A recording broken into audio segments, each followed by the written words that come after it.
Yeah, as we said at the end of the gimmick run, we just switch places. I'm Laxxus, he's SPD Wolf. He will help me with commentary. And this is Power Blade, a NES game from 1991. So a rather late NES game. Came out slightly before the Super Nintendo actually was released. It's a platformer, you throw boomerangs and yeah, the usual stuff, you know? The game plays in the future, in like the year 2191, and apparently in the future boomerangs will be the weapon of choice. And I don't know, the story is like aliens took over like the main supercomputer and we have to defeat them. Yeah, I mean, great story. So let's just... You're the hero, you gotta save the world. Basically. Yeah, and if you're wondering, that is actually not Arnold Schwarzenegger, even though it looks like it. We can talk about that a little bit later. This is normal mode. On expert mode, you have knockback, and that just makes a few sections a bit slower, and it's kind of boring. So we do normal mode, and let's just go.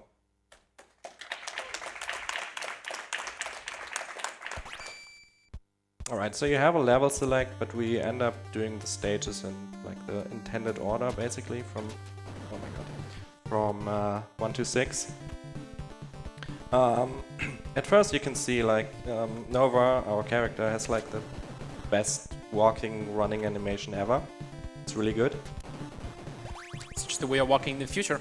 Yeah, that's how we do it in the future. So I'm killing a bunch of enemies to get some upgrades. In this game, drops from enemies are not random. There's a drop table. So I try to like kill very specific enemies to get the right drops at the right spot. Once we have like the upgrades for our boomerang, the most important thing are grenades.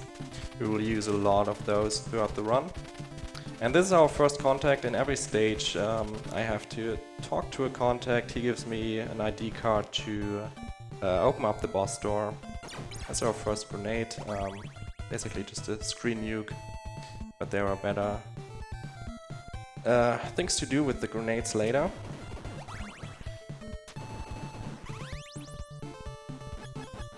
And these cannons here are pretty stupid, but for the most part, I don't have to worry much about my health. There's just one thing, like in this stage, when you finish the stage with full health, you save like a second on the ending of the stage for some reason. But that doesn't really matter for a marathon run. Yeah, I know in this part of the game, I guess in the early game, you tend to prefer to do a lot more damage boosts, so health ends up becoming more of a resource than anything else. Yeah, around the middle of the game, there will be a point where I have to stop getting hit by everything and not get hit at all anymore, but we get to that. Okay, we get to our first boss. It's a pretty tough fight. Let's see if I can get it. And he's done. Good job. So in this game there's a grenade glitch. When you enter the boss room you can use a grenade and it will just instantly kill bosses. It will not work on all the bosses, but it works on 4 out of 7 bosses, so we will not see many bosses in this run. So about that, the character looking up like Arnold Schwarzenegger. Yeah, so the lawyers of Arnold also thought he looks like him, so they tried to sue the designer of the game, but the designer actually... Oh, I missed the swag throw thing. The designer of the game could prove that he actually created the character after himself. He had a photo of himself. So apparently he looks like Arnold himself. I don't know. Wasn't he holding a banana as well or something? I don't remember the specifics, to be honest. I remember seeing the picture. I don't remember for sure either. So this screen is actually pretty hard to do optimally, like to hit all these enemies. I missed one, but it's no big deal. Like I said, I want to stay on my kill count to have like the right drops at the right time. If I would fall behind here, there would be a problem because normally like my last drop before the boss is a grenade that I need for the boss, so I want to make sure that doesn't happen, but we are good. And there was a burger. Burgers refill your health, as they should. They are pretty healthy, trust me. So there's one tech that I started doing now, as you can see here. Those are ladder drops. So climbing down ladders is really slow, so we just try to drop off. The problem is, unlike in, for example, Mega Man games, you can't just fall down into the next screen. That would just kill me, so I have to make sure that I re-grab the ladder before the screen transition, otherwise, well, die, and dying is not good. Yeah, and the fun thing is that... Nice clip, by the way. The fun thing is that to grab a ladder optimally, you just tap up at the last moment and then immediately switch back to down. So. Yeah, there's another grenade glitch. Really hard boss. Also, that was not really a clip. That was just, for some reason, that it's like a fake wall there that you can go through. I don't know. I don't know if that was intended or if that's actually a glitch. I have no idea. But yeah, it works, so it's faster than going the other way. Alright, stage 3 is probably my least favorite stage. Like all these weird plant thingies, I don't know. Like the ground doesn't change, it doesn't change the physics or anything, it just looks weird. Kinda reminds me of the graphics in the Japanese version of Contra. Oh yeah, a little bit, yeah. These enemies are basically like the red skeletons of Castlevania games. You don't kill them, they just stand back up after a while. This game, like, I think took a lot of inspiration from games like Mega Man and Castlevania with like enemies and stuff. You can definitely see some similarities here and there.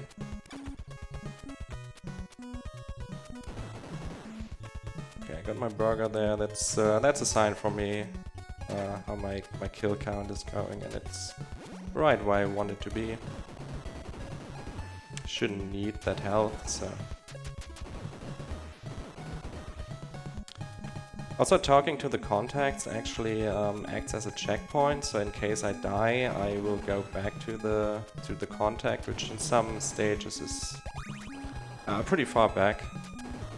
You also lose some upgrades, so hopefully that will not happen.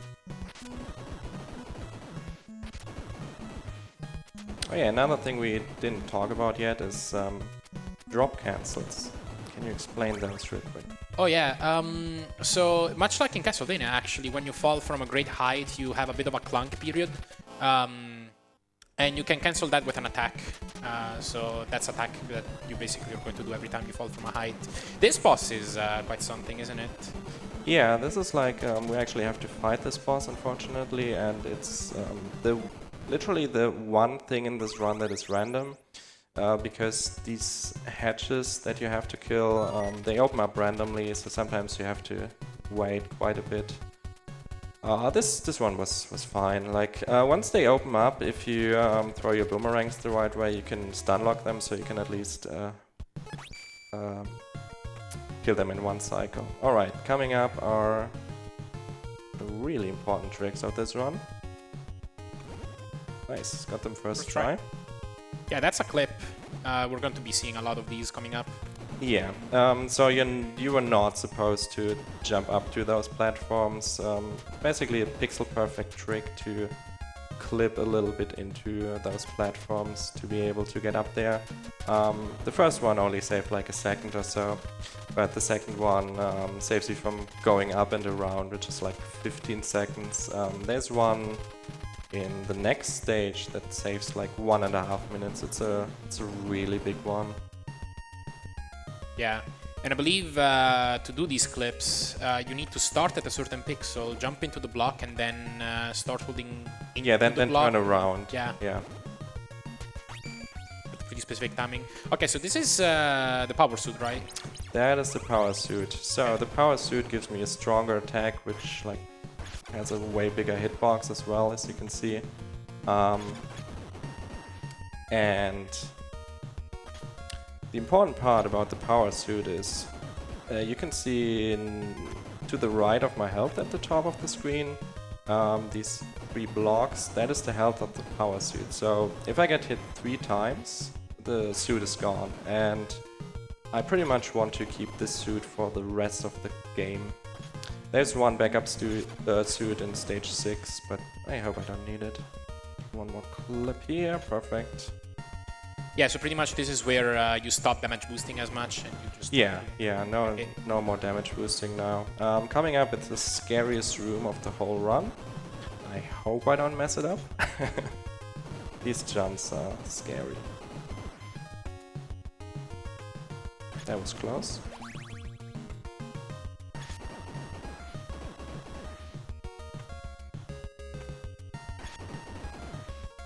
Okay, we're good. Nice. Like, especially the first 2 jumps are really precise. Well, I guess you take the boost. And if you die there, you go all the way back to the checkpoint, which is super far away, and you lose your suit, which doesn't respawn, so that's like an over 2-minute time loss, probably. But, well, it didn't happen, so everything is going according to plan. And we are done with stage 4. Stage 5 is it's pretty short, but that is mostly because of the aforementioned clip that saves a ton of time. Yeah, this is the one that even if you're like learning the game and not that good at clips, you still go for it. Yeah, you have to do this one. Like, learning this game is actually pretty simple. It's a pretty straightforward run for the most part. Like, if you don't pay too much attention to like the drop table, that doesn't really matter until you reach a certain level.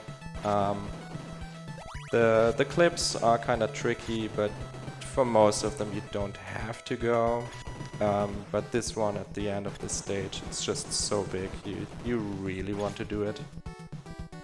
And even if it takes you like, I don't know, 20 tries, like you still save a minute. So it's definitely worth it. And it's also the hardest clip in the game, right? For me it definitely is. It's hard to have a proper visual cue. And that was a little clip. That's an easy one. And here's where the clip is. Yeah, so you have to talk to this contact first, and the door is right above you, but the game wants you to go all the way around, like through the whole stage again. Oh, there we go. That's pretty good. And another boss quick kill. That was unfortunately the last quick kill on a boss. We have 2 stages left, stage 6 and then the final stage. We have to fight those bosses, but they are honestly pretty easy. Like, I really like this game, but the bosses are not the strong part of the game, let's just say that. I mean, you don't know that because you haven't seen any of them, but trust me, they are not that exciting.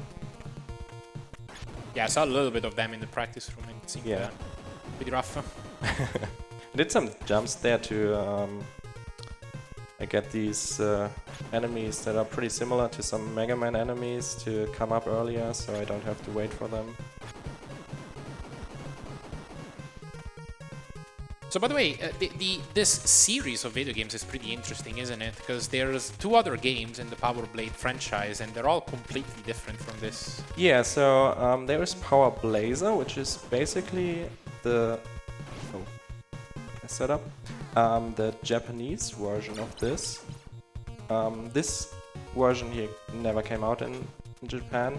Power Blazer is very different. Like, you can see some similarities and stuff, but overall it's like a pretty different game.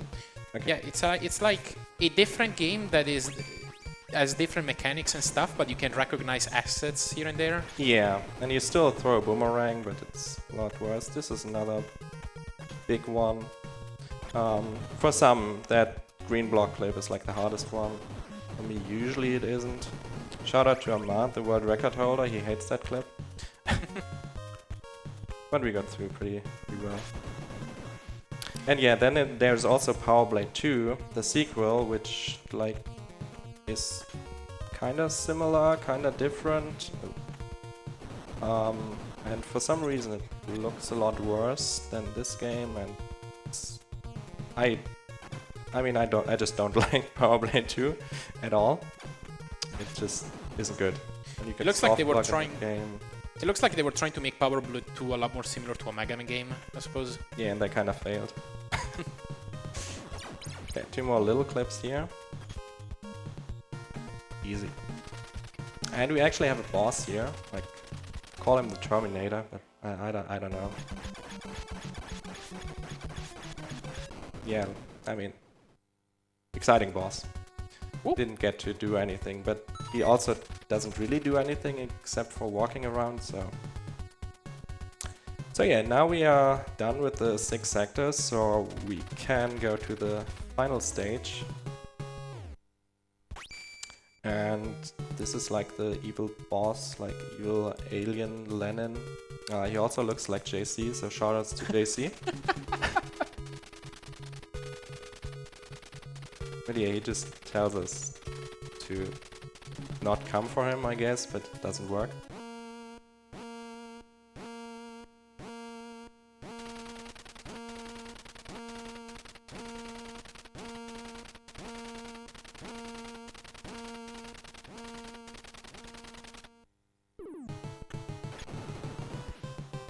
And I guess the stage is pretty simple overall. Yeah, this is like for some reason actually one of the easiest stages. It has one scary jump at the end where I can easily die, and in this stage you don't have a contact you have to go to, so this stage also doesn't have a checkpoint, which means if I die in like the very last room of the stage and get sent back to the beginning, yeah, that would not be good. It would be like another 2-minute time waste or so. But I'm sure that will not happen, right? It's a marathon, nothing ever bad happens in marathons. Exactly.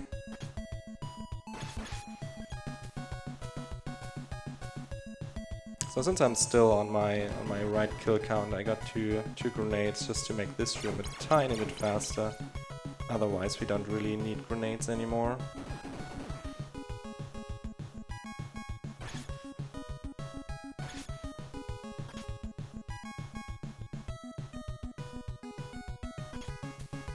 That was a close one. Like on these ladder drops, like you want to go as low as possible, but that also makes them really scary. And yeah, you just don't want to die here.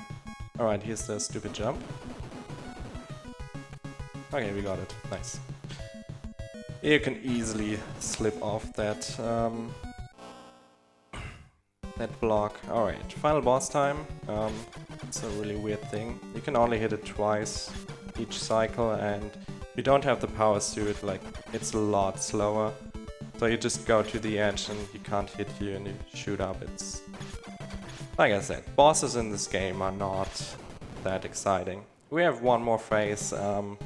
This phase has some random fireballs dropping, so if I get hit I might miss the 3 cycle, which loses a few seconds, no big deal.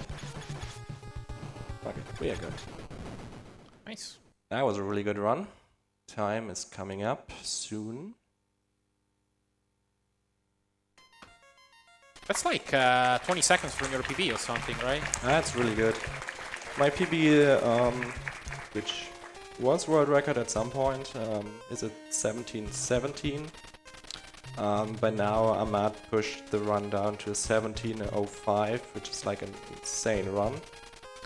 But yeah, 17:45 is a really good run. Like he ran really well. Pretty happy with this. So yeah, Okay. that's Power Blade. Great game.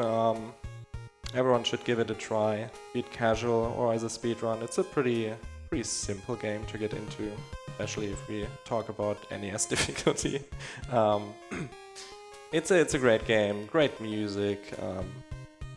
It's really good to control, so give it a try. Yeah, that's it for me. Thanks for having me here. ESA is a lot of fun, great stuff, and we have more NES to go, so stay with us. Stick around.